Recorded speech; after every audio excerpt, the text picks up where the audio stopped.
Well, it's that time of the week once again. We are here for movie reviews with Andy Godfrey, author, evangelist, and of course, film critic. Hello, Andy. Hey Nathan, it's great to be with you. How you doing? Very well, thank you. And it's great to have you with me for movie reviews once again. Yeah, we've got some new films to talk about, which would be great, and I'm really looking forward to that. I said to you off air that I thought we should do the box office top 10, and we'll pause at a couple of places because there are new films in the top 10 this week that I have seen, and we can review them. Shall we do that? Yeah, that sounds good. Okay, let's go for it. So, number 10 in the box office this week, we've got Small Things Like These. If you remember, we reviewed this a few weeks ago. Cillian Murphy plays a coalman in the Republic of Ireland in the mid 70s. Comes across some very strange, weird, terrible goings on at a local convent. And this relates to what we know happened, where thousands of girls were used and abused in convents. They were taken and expecting babies. They were promised help. They never got it. And this is a really sobering film. It's a really good film. It's quite a short film, set at Christmas, so quite topical, but really, really good film. Small Things Like These, absolutely recommended for people to go and see. Number 9 in the box office, and I couldn't believe this. This is The Polar Express. Now, this film came out donkeys years ago. It's a Christmas film. It stars Tom Hanks. It's a computer-generated animated film. You're nodding. Loads of people will have seen it. It's a chance for people to see it back on the big screen. Lovely story about a train that runs through the North Pole and brings Christmas cheer, and a little boy who's not having such a good Christmas, but it's back in cinemas, The Polar Express. So do look out for that. Good one for the family to go and see. Still in cinemas, celebrating its 20th anniversary. That really makes me feel old because I remember seeing it first time round. Number 8 is Heretic. This is the film starring Hugh Grant. He gets a knock on his door from a couple of Mormon girls who say, "Would you like to learn more about the Church of the Latter-day Saints of Jesus Christ?" Much to their amazement, he says, "Yes. Come on in, tell me all about your faith." And for the first hour, there is a discussion about faith, about religion, about Christianity. Really intriguing, really gripping. Then it kind of turns into a more sort of sinister horror movie. Hugh Grant turns very sinister, very nasty. I was gripped throughout, although I did think the ending was a bit of a letdown. But I know lots of people who've loved it. Hugh Grant at his best in Heretic. Number 7, we have a film which is the only one in the top 10 I haven't seen, which is All We Imagine as Light. This is a film about set in Africa about two ladies having an illicit relationship. Let's leave it at that. I haven't seen it. Can't say any more about it. Number 6, and I can't believe this is still in the charts. I mean, really, Red One. This is yet another film in which Father Christmas gets kidnapped. I mean, how many of these have we had over the years? And it's rubbish. It is absolute rubbish. Dwayne The Rock Johnson, in the first of 2 films in the top 10 this week, he plays Santa's security man. He has to go after Santa. He has to enlist the help of an ex-SAS special operative to find Santa. They throw everything at this but the kitchen sink, and I'm sure I saw a kitchen sink in there somewhere. It is really I have got a friend who's seen it and really enjoyed it. And I went, what? There's always an exception that proves the rule. It is predictable nonsense. Santa getting kidnapped again. Give me the 1950s film Santa Claus Conquers the Martians any day over this drivel. It really is absolute predictable drivel. By complete contrast, the new film that we're going to talk about, number 5, Conclave. Now, I'm sure you know what happens when a pope dies. So we are in the Vatican. The film starts, we see the dead body of the Pope.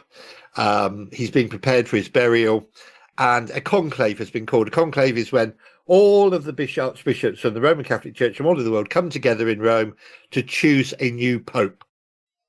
Okay? They are locked in the Sistine Chapel. Now, if you're going to be locked in anywhere, be locked in the Sistine Chapel. Because I've been to the Sistine Chapel, it takes your breath away. You know, a famous painting by Michelangelo of God and Adam on the ceiling, touching fingers. It is an absolutely stunning place. So Ralph Fiennes, who's been talked about as a possible winner of the Oscar this year for Best Actor for this role, he's so good in this. He plays the dean of the Roman Catholic Church who is in charge of the conclave. So he's in charge of getting all the archbishops from the world all together. He's in charge of their security. He's in charge of looking after them. He's in charge of making sure the conclave goes smoothly and the voting process for the new pope goes smoothly. In the process, he begins to discover that the three leading candidates to be the next pope all have got dark secrets in their past. And these dark secrets are slowly uncovered. And he begins to question whether these men are not only right to be pope, but whether they're right to be bishops in the first place. It's based on a thriller by the author Thomas Harris. I haven't read the book, but it is gripping. This is like a murder mystery whodunit set in the Vatican. It is absolutely gripping. It has a surprise ending, which I'm not going to spoil. It has a great story. It has great performances. There are some really good other actors in this. John Lithgow is in this. Stanley Tucci is in it. Great actors. But Ray Fiennes is absolutely fantastic. It's almost like he's playing a detective within the Vatican, investigating the past of these three men who one of them is going to be the next pope. And they've all got hidden nasty secrets in their past. I really enjoyed it. I was absolutely gripped. One of the best films of the year. It's called Conclave. Go see it, folks. Honestly, it is really, really, really good. Number 4 in the box office is Paddington in Peru, third Paddington film. They've taken Paddington out of London. Big mistake. That said, Paddington is from Peru. This gets very Indiana Jones-ish. You know, this gets Paddington does Indiana Jones, basically. And there's one point where he's even been chased by a big bull bearing, as Indiana Jones was in Raiders of the Lost Ark. So, it's okay. The best moment is the end scene. Stay for the end credits. There's a scene halfway through the end credits. There's something right at the very end of the credits worth staying for. Again, a family outing to the cinema this Christmas time. You could do worse than Paddington in Peru. I just didn't think it was a wise decision to take Paddington out of London. None of the books are set in Peru. This film is. It gets very Indiana Jones, but, you know, it's an adventure story. It's fine. It's Paddington. Number 3 is Gladiator 2. Sharks in the Colosseum, which never happened. Gladiators riding rhinoceroses in the Colosseum, which never happened. However, swords, battles, epics, a tie-in with the first film. It's entertaining. It really is a big screen epic. See it on a big screen and you will appreciate it. If you like swords, if you like sword fighting films involving gladiators, Gladiator 2, obviously the film to go and see. Now, this really surprised me, Nathan. Number 2 is Wicked. Now, I thought Wicked would be number 1 for a very long time. It was number 1 last week. It's number 2 this week. I would be go so far as to say it will be back at number 1 next week. And I'll explain why I say that in a moment. But Wicked, based on the stage musical that was based on a book, came out in 2003, sequel to a prequel to The Wizard of Oz. This is the story of how the Wicked Witch in the West, which Dorothy kills at the end of The Wizard of Oz, she melts her. This is how she became wicked. I've seen it twice. Now, it's 2 hours, 40 minutes long. So that's 5 hours, 20 minutes of my life sat in the cinema watching this. I would gladly go and see it again. Great songs. Defying Gravity, which is the final song of the film, is just an absolute banger. I mean, it's a fantastic song. This is a great musical. It is a musical set in the land of Oz. It is a prequel to The Wizard of Oz. There is one brief glimpse of Dorothy and her friends from The Wizard of Oz in the film. It is the story of how the Wicked Witch became the Wicked Witch of the West. And it's also the story of how Glinda became the good witch that she is. So it's a story about friendship. It's even a story about actually oppression of certain people in society. There are some very serious themes that underrule this. And when I saw the stage show, I was really surprised at how heavy some of the themes were. And they really come to the fore in this. This is only part 1.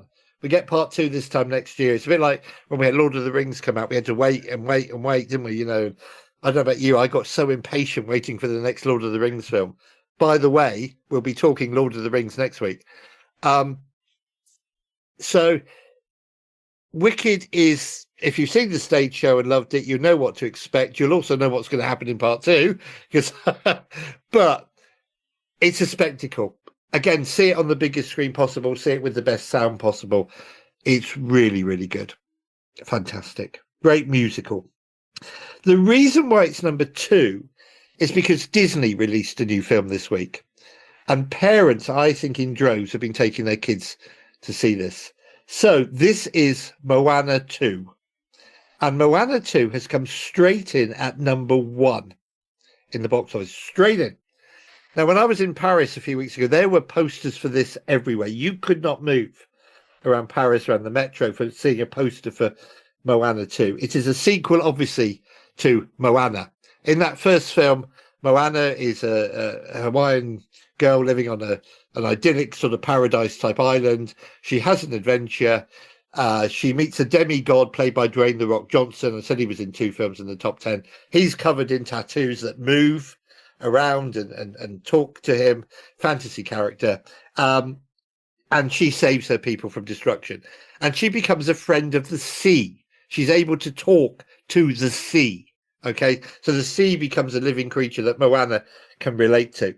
Now, in this film, Moana is out and about exploring other islands other than her own, looking for other civilizations to befriend. We cannot be the only people living on an island in the Pacific Ocean. There has to be other people out there. So she's out looking for them. And she hears tell of a mysterious island which the gods sank. An evil god sank a long time ago. Because this island had currents that led up to it that would bring people together, and he didn't want people coming together. If she can find this mysterious island, she can unite all of the peoples of the other islands around her. It's a bit of a convoluted plot. I wasn't quite sure how little kids are supposed to follow it, to be honest.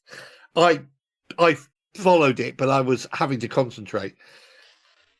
None of that matters. What matters is the fact that there's some action, there's some slapstick humor, there are some songs. Now, unlike Wicked at number two, the songs in Moana 2 are not particularly memorable. I mean, I came out and I'd instantly forgotten them.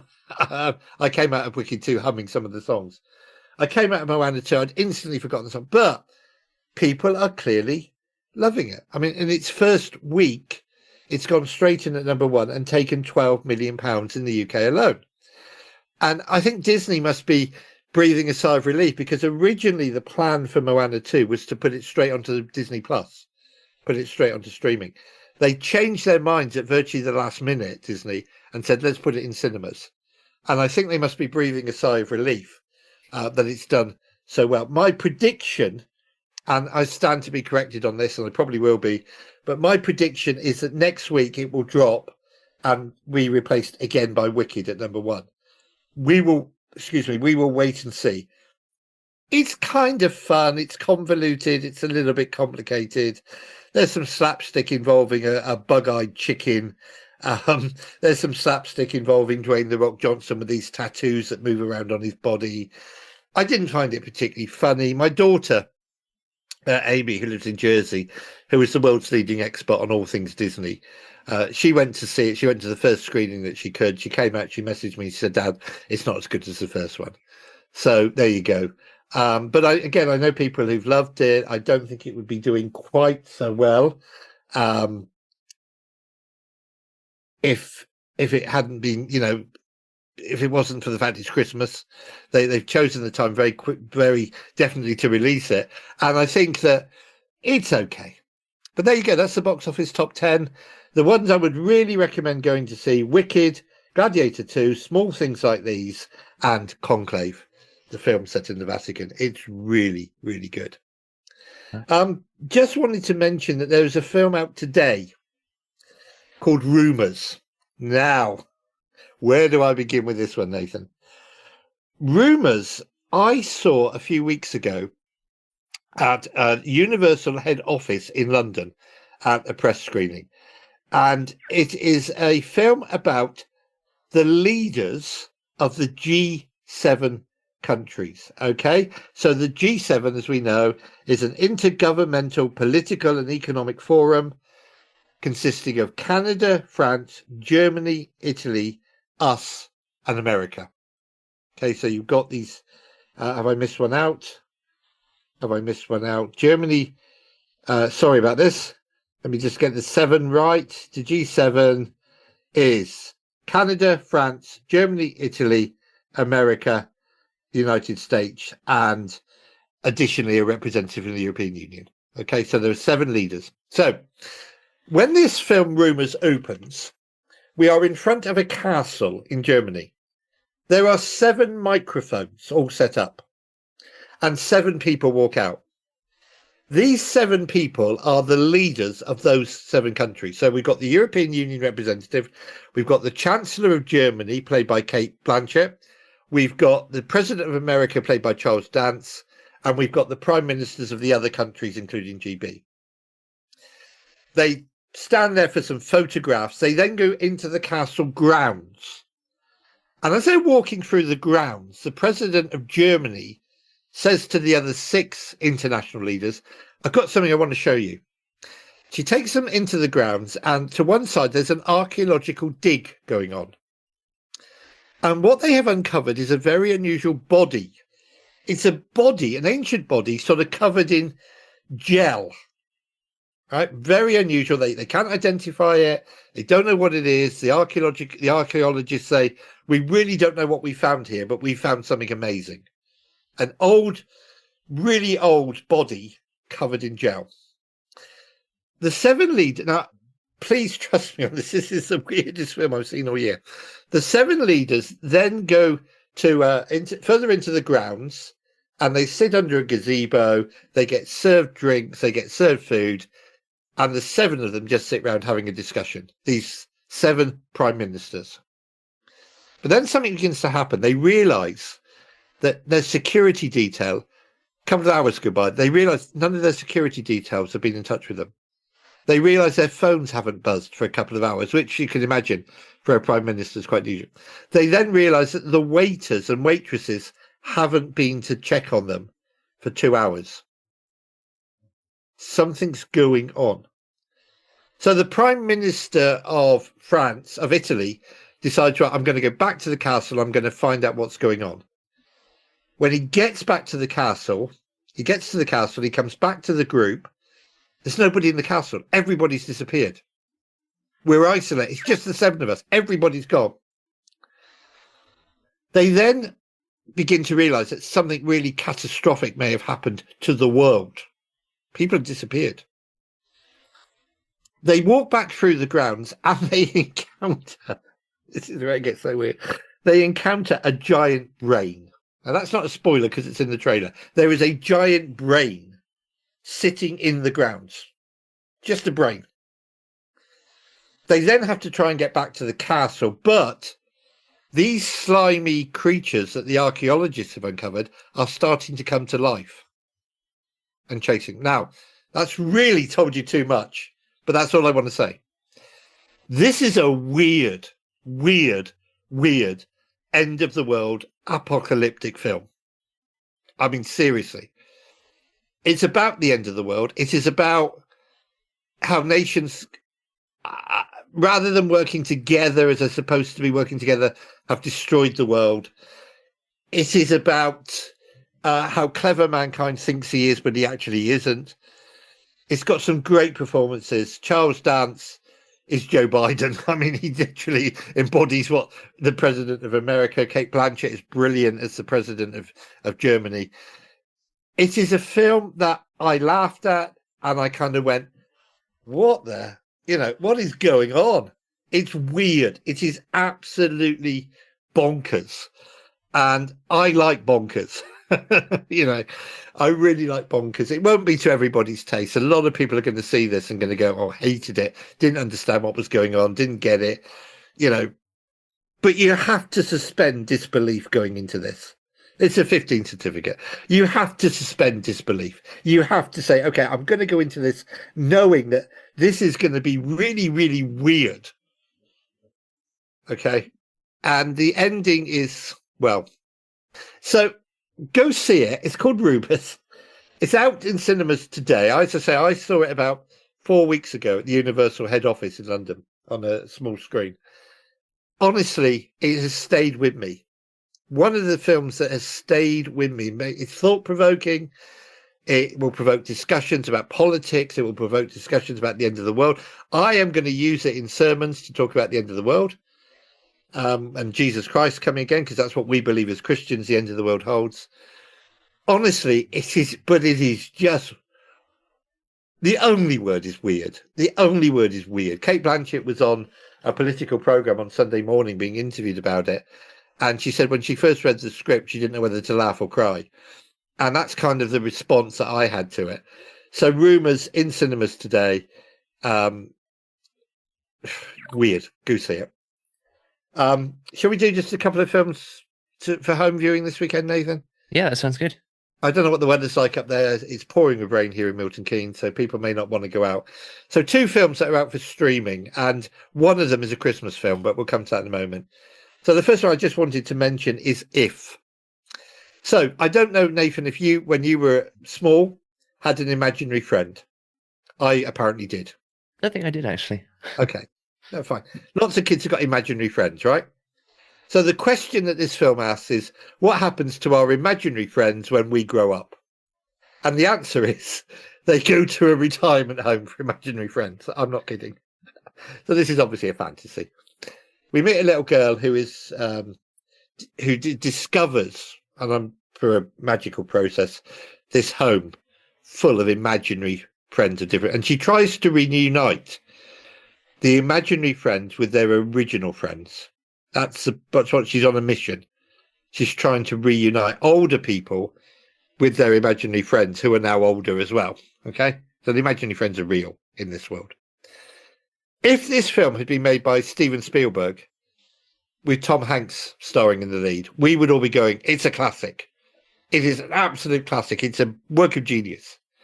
Unfortunately, it wasn't made by Steven Spielberg and Tom Hanks is not in the lead. And it doesn't quite work. It doesn't quite gel. It's fine. I think it will probably be better sitting watching it at home with a bowl of popcorn than it was sitting watching it in the cinema. Because, you can pause, you can get up, you can go out and so on. But it's an entertaining family fantasy movie that you may fancy sitting down with the kids this weekend and having a look at. It's called If, IF, for imaginary friends. Do have a look at it, but it's not great, but it's fine. The other one that I wanted to mention as a Christmas film, and we'll start now, I think, won't we, over the next couple of weeks, let's do Christmas recommendations. So I want to recommend a film that's streaming called The Holdovers. The Holdovers. Now, I saw this in January, okay, this year. It is in my top 5. It has not left my top 5 since January of the year. This is set in a public school in Boston. And what happens in a private school in Boston, what happens is that some of the pupils have to stay in the school over Christmas because their families don't want them to go home for whatever reason.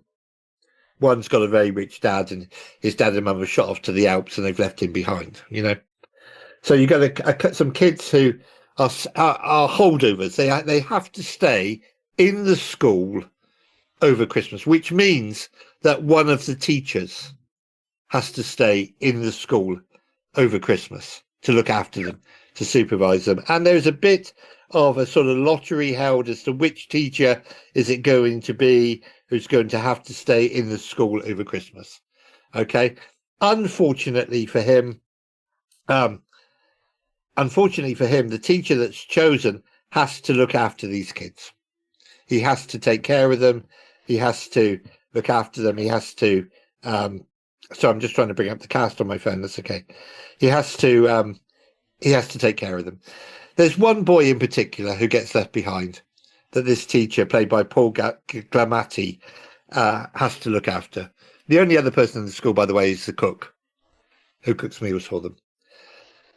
The film becomes a story of the relationship between this grumpy teacher who's resenting the fact that he can't go and spend Christmas where he wants to spend Christmas, but he has to stay in the school to look after these kids that are being left behind. It becomes about the relationship between him and one of the students who is left behind. And it's lovely. It's set in the 70s. They deliberately went out of their way to make it look like it was set in the 70s. The soundtrack sounds as if Simon and Garfunkel recorded it. It is at their height in the 70s. It is a wonderful, wonderful, joyous Christmas film because it's about this developing relationship between this teacher, this miserable teacher who's so angry about the fact he's got to stay behind. He's the teacher being allotted to miss out on Christmas to look after these kids and the kids he has to look after. Honestly, it's very moving. There's a scene involving the cook where she talks about what happened to her son. I'm not going to tell you what happened to her son, but look out for that scene. It's on streaming now. I've got it on Blu-ray. As I say, I saw it in January, and it is in my top 5 of the year and will be. And, it's just one of those films that I think is going to become a Christmas tradition for many people because it does, towards the end, as this relationship between teacher and unruly pupil develops, become very much about the true meaning of Christmas. Obviously, in a sense, not about Jesus, but what people see is the meaning: reconciliation, friendship, love, and so on. And I just think it's a wonderful, wonderful film. Paul Giamatti won the Oscar this year for his performance as this grumpy teacher, and the film won several other Oscars. It is a comedy drama set at Christmas in a boarding school and about a relationship between a teacher and a pupil he has to look after over the holidays. Really, really top class filmmaking. And in actual fact, even when you go and see it in the cinema, and it's on the Blu-ray, when the certificate comes up, they've actually done the certificate as if it was the 1970s. So rather than the modern looking certificate, it's got a certificate that would have accompanied the film if it had been made in the 70s. So it's great attention to detail on this film. Really great attention. The soundtrack is fantastic. I love Simon and Garfunkel. The soundtrack is absolutely fantastic. Go see it, folks. It is available on streaming, and it's called The Holdovers. And next week, Lord of the Rings news. That sounds very exciting. It is. Well, thanks so much, Andy. Some great films there to watch not only in the cinemas, but also at home. Those sound very interesting, especially Conclave. Sounds like a great... Did you say it was more like almost like a whodunit kind of film? Yeah, it is. It's a murder. It's almost like a murder mystery thriller with Ralph Fiennes playing a detective, almost plays a detective. But it's really good how slowly and surely the secrets of these 3 men who would be Pope begin to come out. And of course, the secrets they're hiding make them totally unsuitable to be Pope. But it looks like one of them is going to be Pope. Yeah. But this guy, now what does he do? Because we all know that in the Roman Catholic Church, when you go to confess your sins, the priest is not allowed to tell other people. So one of the dilemmas that Ray Fiennes faces as he uncovers their secrets is, do I tell other people? Do I stop these guys becoming, do I spill the beans on their past that I've discovered? And he finds things hidden in the Pope's private office. He finds things online. He hears rumors. He starts to investigate. As I say, he's almost like a Father Brown, from the TV series, the detective series, investigating these. Conclave. It is a really good film, and it is being touted for the Oscars next year. And I think there's a very strong chance that Ray Fiennes will win the Oscar for Best Actor because he's fantastic in this. I mean, the last time we saw him, really, he's been in a number of films. Last time we saw him was as M in the last Bond film. So this is a totally different character altogether that he's playing.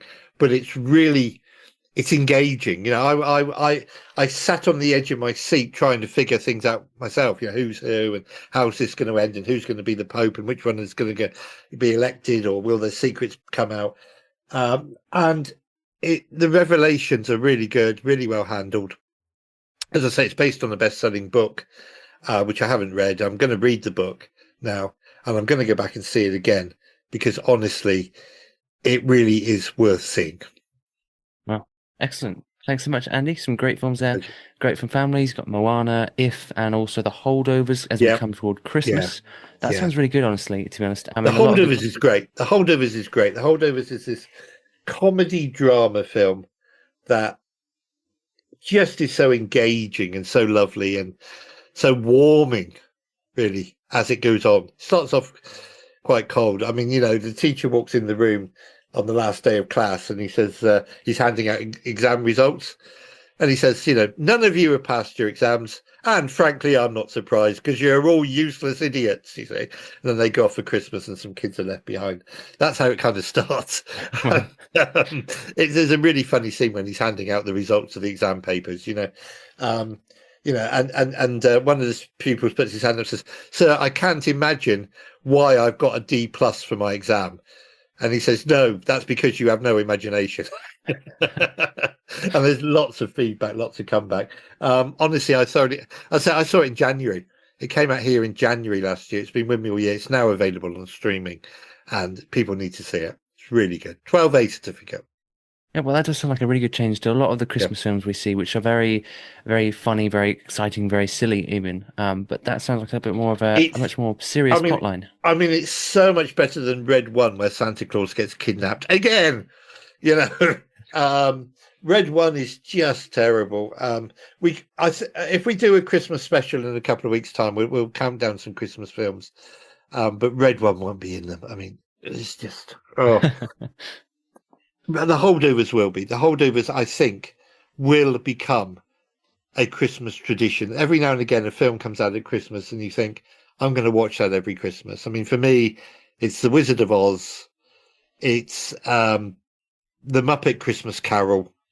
It's On Her Majesty's Secret Service, which is a Christmas James Bond movie, in my opinion. It's this, The Holdovers. There's a couple of others, a film called Krampus, which I really like.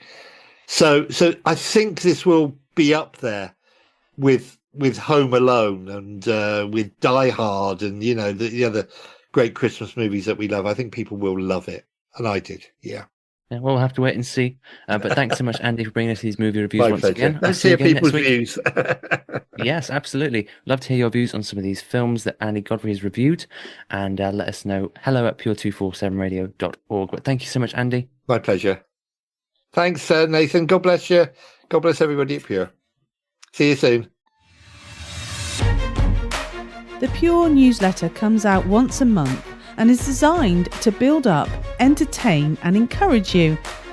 Sign up for our newsletter at pure247radio.org.